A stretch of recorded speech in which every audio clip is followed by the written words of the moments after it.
Hey there, my friend. Steve Gamlin here. Welcome to a brand new episode of the Motivational Firewood Radio Show. Today, I've got a very cool guest. His name is Travis Wells. Travis is a guy. Now, he does a lot of things, and we had an amazing conversation setting up for this conversation. And I want to share as much as I can with you.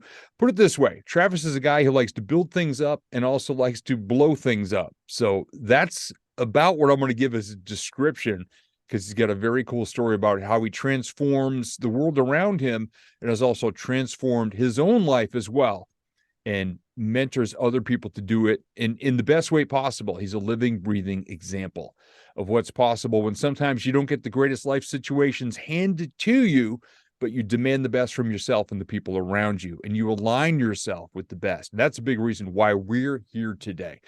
Our energies have aligned. We haven't met in person yet, but I said, I want to get this guy on my show. So, Travis, welcome to the Motivational Firewood Radio Show.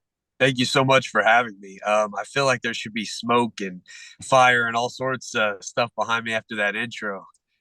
Yeah, I can add it in post production. Maybe I'll put a little explosion in there, just to satiate the audience who is looking forward to that. So, explain a bit about. I mean, what got you here? How did you start out in life? And when you were a kid, did you say, I want to blow things up for a living? I mean, how'd you get started, and what got you here? That's funny you said that because I just triggered a memory in my mind. I did used to blow stuff up as a kid, get the old Clorox and the light stuff in a bottle. And, anyways, that was when I was a kid. But yeah, I guess to get to the oil field, it was a long journey before that, so I could start there, I guess. Sure. We were in North Carolina. My mom decided to come to Texas because the economy in Texas is so much better. In Texas, you don't have to have a formal education. You can make, six figures, no problem. So she knew that. She packed me up. We left. She kind of worked her way up in the ranks in mortgage and banking and stuff like that. So I got to see that growing up. So that was pretty cool. I ended up leaving home around 15 years old because I had an abusive stepfather whenever she remarried.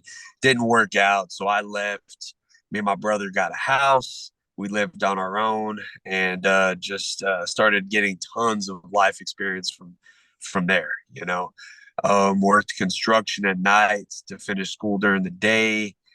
Went to go play tennis for a school in Dallas right out of high school, but I never went to class, failed out. So that didn't work out too well. Worked construction there, ended up coming back home and got into the drilling rigs and met a girl while I was working on the drilling rigs.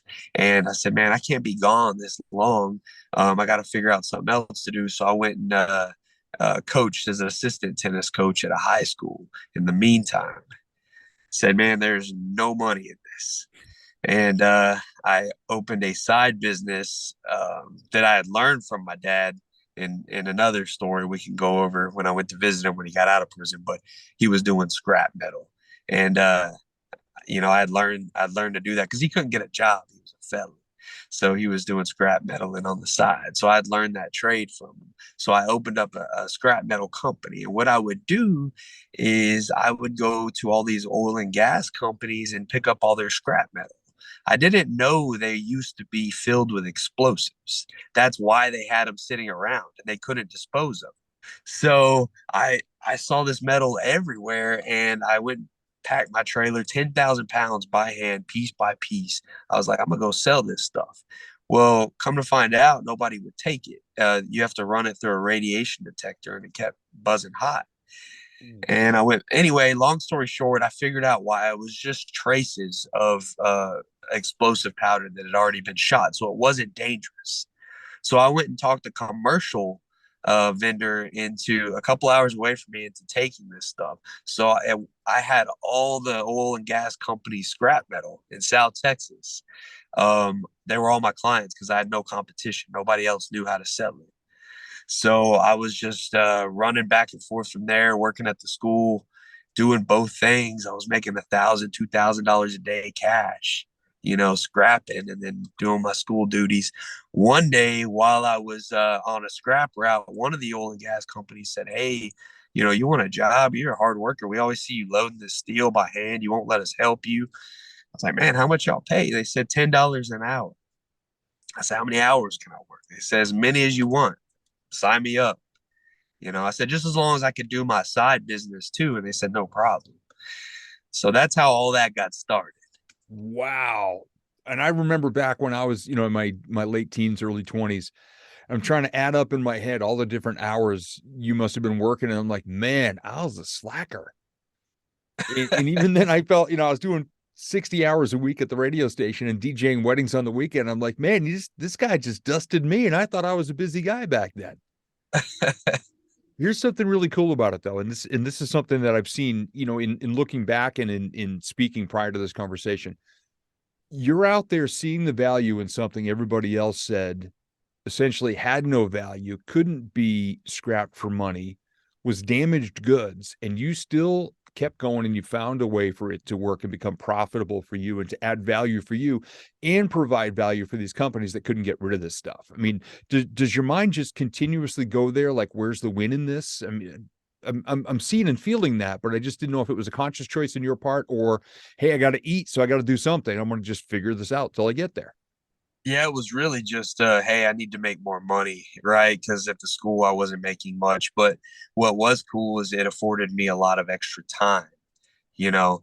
So I said, well, I can get a steady paycheck and I could figure something out. So what I did have was time, Mm. so it was easy to figure something out. Because I mean, you as well as I know, like money's easy to make if you just kind of open your eyes, and I saw the need for that because I saw this scrap metal sitting around. I figured, hey, there had to be a reason, and just figure it out.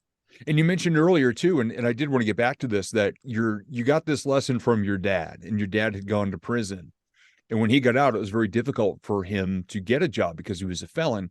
So your dad, who everybody else was kind of looking at as unusable scrap in some ways, and maybe he even felt that way, found a value in something and then shared it with you, and then you turned it into a business. So if you don't, mind digging back, what's the impact of your dad in your life? And some people say, well, for better or for worse, here we are. But I'd love to hear about your background with your dad. Yeah. So my dad went to prison when I was very young. So he didn't get out till I was 18. And I don't recall going and seeing him. It was only a couple times and I was very little, but they Mhm. say I did. But the only recollections I have of him is when I was 18 and older. So he pretty much called me up, when he got out of prison. He was living in Florida. He's like, hey, I'd like to see you. You want to come over here? And he was married because he got married while he was in prison to the lady he was dating before he went in. Mhm. Um, but anyways, I said sure. So I went to Florida, and he had opened a like a sprinkler company where he was installing people's sprinklers. I guess that was a need there. And then he'd bought a van, and he was with a trailer, and he was hauling the scrap metal. I was like, what in the world do you have going on here? He's like, look, they pay me by however many pounds I could load in this trailer. And I was like, man, that's not a bad deal. And I was like, how do you find it? He's like, look everywhere. He's like, it's just junk to these people. So, I rode around with him and helped him. And then I was, just helping him with his business to kind of, for manpower to help him get going and stuff. And I kind of was like, man, there is money in this. But it was time for me to go back. But I had learned some skills, that was a very valuable skill, actually. Yeah. And you pointed out something great too, where we can get the skills from anywhere. If we just sit and look around enough to see who's creating value out there and for themselves and for other people and providing a service. So many people look at, and I'm in the personal development world as a speaker and as a coach and a program creator, but so many people look way up the mountain and think these big, lofty guru type people are the ones who have all the wisdom to share, when it's people who are working right down there in the mud, doing the work every single day, grinding it out with, scars all over the hands, up and down their bodies from the hard work they do, that might just have valuable or even more lessons to share. And you think of how many people are out there looking down on the common working people, or people with a record, or people who've struggled with addiction or whatever. These people that constantly get labeled or looked down upon can turn out to be some of our best teachers. I agree 100%. You know, I came up construction, oil and gas. I was always the grunt. You know, I thought I was dumb. You know what I mean? Like I graduated second to last of my high school. But I mean, I never went, but still, like I could not fathom anything they were teaching me. It was like Charlie Brown, like wah wah. And I was like, this isn't for me, you know? Yeah. So yeah, I definitely agree. Some of the smartest people I've met were coming up in the oil and gas industry. I mean, these people never went to college and they were doing what top level engineers do. You know, we'd get top level engineer applicants and they couldn't hang with half the people that I worked with. So it's very interesting. Yeah. And as a raised blue collar guy, I mean, my grandfather on my mom's side was a lifelong carpenter and Finnish carpenter and cabinet maker. The guy was genius. And he was just, I was just called him my cute little old man. He was just the nicest, coolest guy, but he could look at something and fabricate anything you needed out of wood to fill a need or convert something into something more beautiful. And my dad as well. He had his own carpentry business for a while, and I worked with him for a couple of years before I followed my dream, being on the radio and eventually doing everything I'm doing now. And one of the conversations we've had and something you shared on social media is a major accident that could have derailed, it could have killed you, but it also could have derailed everything you're doing out there. So if you don't mind sharing that and, the physical and even the emotional or mental scars that may have brought and how you overcame those to get back in the game. Yeah. And yeah, sorry if I jump around in my stories. I've done a No lot of things. worries. So No worries, man. and We're playing volleyball here. We're kicking back and forth over the net and giving everybody yeah, something to enjoy. awesome. So yeah, I was about 21 years old and I had a lot of jobs all the time. So you're like, how was this guy doing that? I had a lot of jobs, I wore a lot of hats. Yeah. I always figured out how to make money. But anyway, one of my jobs was construction, like it had always been. I was working on a remodel in Corpus Christi. And one day I went to work and my senses weren't completely right thinking about it now. You know, we went out the night before and I wasn't like still drunk or anything or any by any means, but my senses weren't, next day I didn't have enough sleep probably. But anyways, I don't know if I could have avoided it, but I was walking on the job site. We just kind of had our little huddle and I was walking in my direction to go work on a part of the house that I was going to work on. And I hear a loud, like crack. And I look up and there's a support beam just coming at me. And it went through my chest and pinned me to the garage of the house. And what it ended up being, it was an awning from the house on the side of the house. It just gave way, from some of the work we were doing on other parts of the house, whatever. So it was, a big square part at the bottom plate, at the bottom of that pipe. And it was holding up that side of the awning on the house. It was really heavy. So flipped around, went through my chest, broke my ribs. My ribs ended up puncturing my lung and I was stuck to this garage. I was like, "Oh crap!" So like it actually moved my heart, but I didn't find that out till later. Wow. So yeah, so I just kind of call for help the best I could, and we pull it out. Which they were like, "You should not have done that." It took a lot of it because it was heavy, Mm. So we pulled it out. When we did pull it out, I fell. All my stuff's broke. I fell to the ground. I looked down. There's just this huge hole, and I'm just like, "Oh wow!" And then I can't breathe, and it quickly hit me. I said, "Man, my lung must be collapsed." So like, I just started holding my breath because I was drowning, and I was just kind of taking like little sips, like if you were going in and out of water. Mm. So I was just imagining that, and anyway, I remember I wrapped my blue jean jacket around me. I told my buddy, take me to the hospital. And we went. That dude went through every yard. I don't know if he went through, I don't know what he destroyed on the way to the hospital. Wow. So, but Wow. anyway, made it. So got there. Doc was like, well, they just got me straight into surgery. And when I got up, Doc was like, man, it moved your heart. All this is broke. We're gonna have to rehab you, but you're here, you're good. So I said, okay, thank you. Wow. And here you are now, incredible physical specimen, incredibly dedicated to your health, incredibly dedicated to bodybuilding. Your heart, I'm assuming, is, I mean, metaphorically, your heart's in a really good place. Hopefully, physically, it is as well. Yeah. How do you go from the transition to that, where so many people would look back on something tragic that happened in their lives and wear that scar as a badge of honor, and, hey, back in the day I had this happen, but there's so many people that never push beyond that. Their identity is what happened to them X amount of years ago, like the people in their 40s and 50s, I'll be 55 this year, who are still talking about their glory days or the worst thing that happened to them 30 years ago, and that's still their identity. How'd you get beyond that? And I'm sure there were people that told you, Travis, you'll never be a bodybuilder. You got this scar, you've had this accident, you've got, disconnection there. You can't do this. And I'm sure that there have been people your entire life since that moment telling you what you can't do because of what happened to you. So how did you get through that, beyond it? And how does it continue to inspire you today?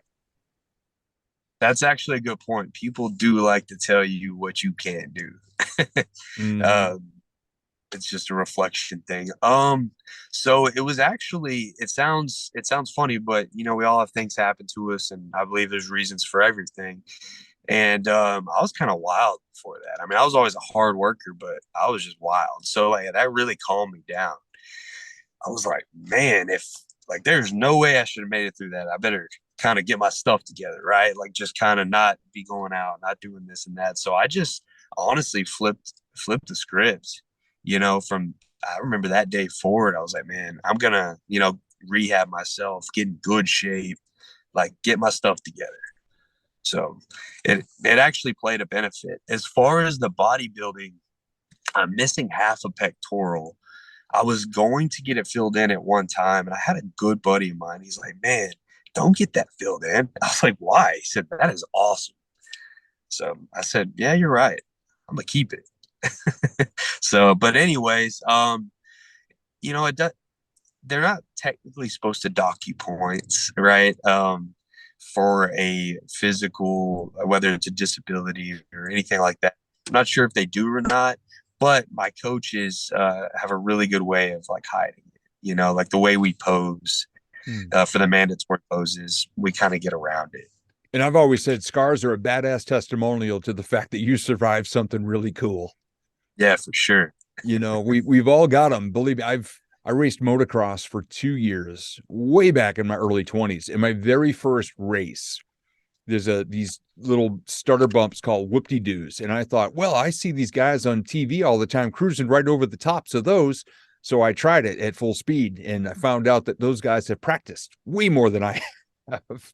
And I got through half of them, went flying. My feet came off the pegs, and I was hanging from my handlebars. What happens on a motorcycle when you're hanging from a handlebars? You're opening the throttle all the way until the bike finally threw me and I landed, my leg hit a rock. So on the inside of my left knee, there's a giant thing of jelly filled broken blood vessels and veins that are a reminder that I tried something really cool that does not look good to this day. It wasn't as severe as what you've got, but every time I look down at it, I'm like, hey, I gave it a shot. I tried. I'm still in the game. I could still ride if I want to. I just choose Yeah. not to these days. A little more brittle than I was when I was 24. Here you are these years later, not just in great physical shape, competing. I've seen pictures of you with medals hanging around your neck. I'm like, this guy's got the drive, man. He's doing the work. And I love how you're grateful for the fact that this even happened to you. And most people would say, oh, this happened to me and it messed me all up. You're grateful for it. And you're grateful to your friend who told you, don't fix that, man. It's unique. It's cool. It's your power. It's your strength. It's a reminder of everything you've come through.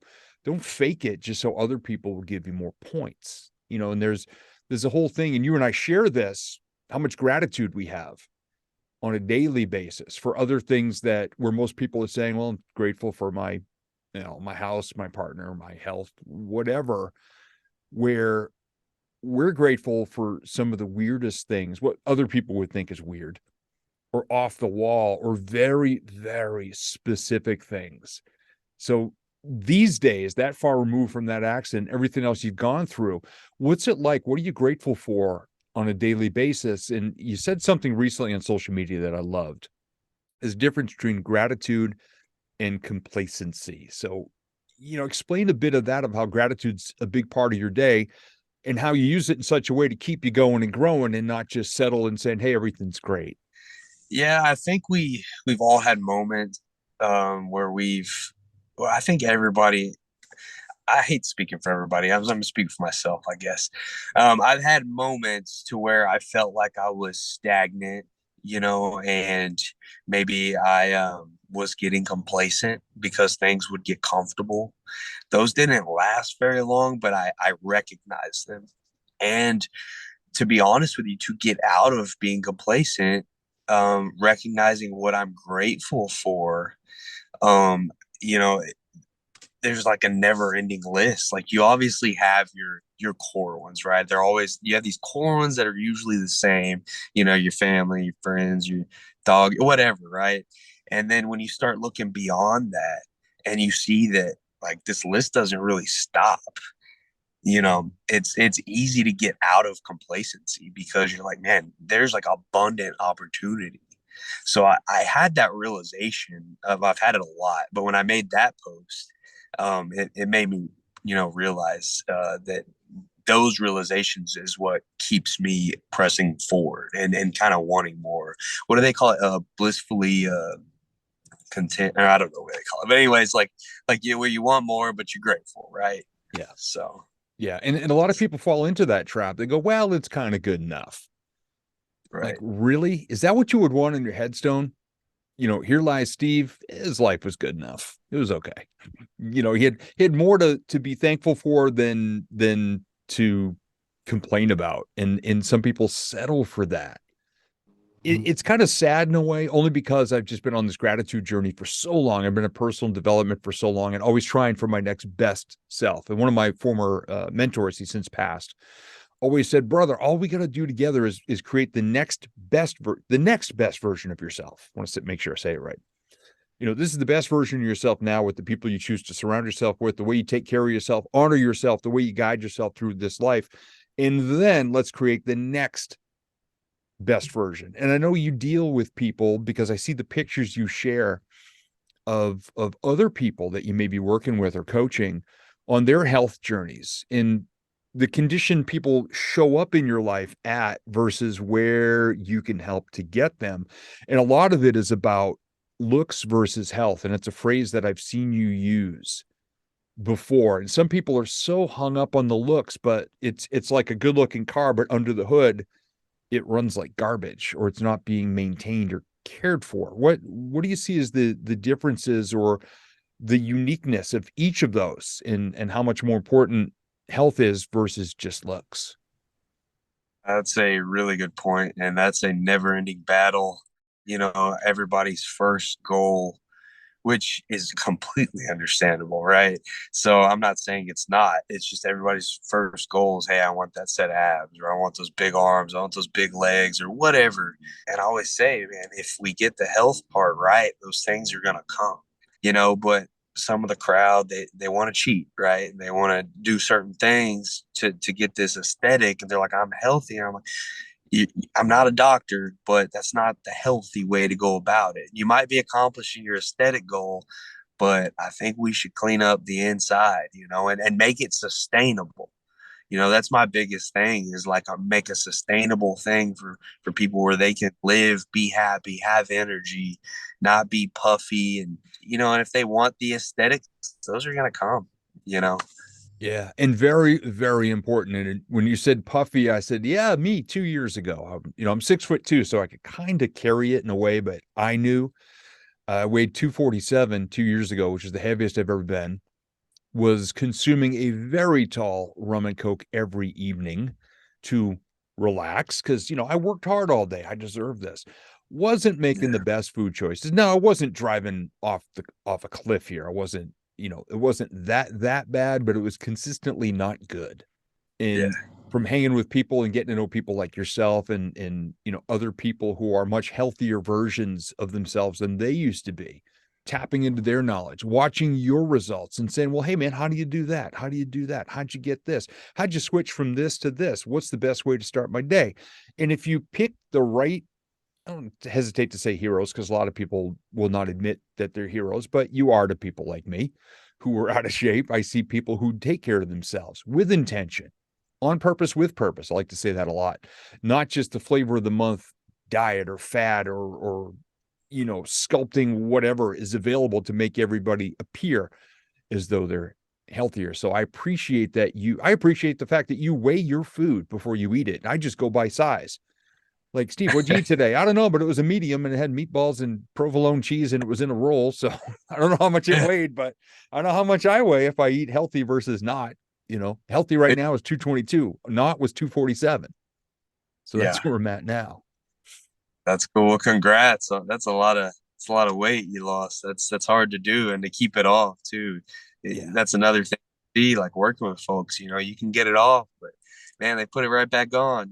So that's a big feat. And it's not snap of the finger. We see all these shows like The Biggest Loser, where in a very short amount of time, and probably not in a super healthy way, and again, not to be maintained, people are promising these diet plans, these workout things where all you have to do is this, or these pills where they say you don't even have to do a single sit-up or push-up. The fat's just going to melt away. Well, me coming from a comedic background, I'm like, what part of your body do you think that fat's going to fall out of? It's not going to be a pleasant experience. And if you don't change your habits, you're going to put more fat right back in and you're going to leak it back out the same way, it came out the last time. So wouldn't it be better to develop better habits, to be more consistent, to show up every day? And somebody sent me a message the other day, Steve, oh my God, you lost all that weight. I got to do it, but I only have like 2 months to do it. I'm like, well, you want to borrow my chainsaw? Just lop off one of your legs because you can lose it that quick.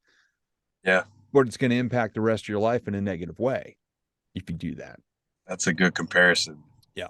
Not super quick. Hey, I'm up every day at 5:30 a.m. Monday through Friday, walk a mile to warm up just to get the rust out of my hip and lower back. Because without stretching about a year and a half ago, I popped a muscle in there, doing some ab rolls on the floor of my recording studio between a video rendering. I'm like, I'm going to bust out, 10, 20 reps. And I got about to the fourth one and I heard the pop in my hip and lower back. And stretching is a really important part of my workouts now.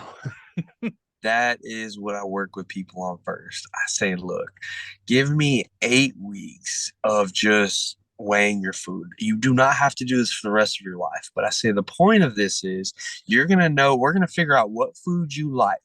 We're going to figure out what portions go well with your body, with the body type you want. You're going to have your blood results, all this. You're going to be feeling good. You're going to be able to start to eyeball this stuff and you're going to be able to live like how you want to live. But it's a very, very, very difficult to get people to do that 8 weeks. It's usually about the 3 week mark and they just start, oh my God, I'm having trouble. And it just takes a lot of motivation.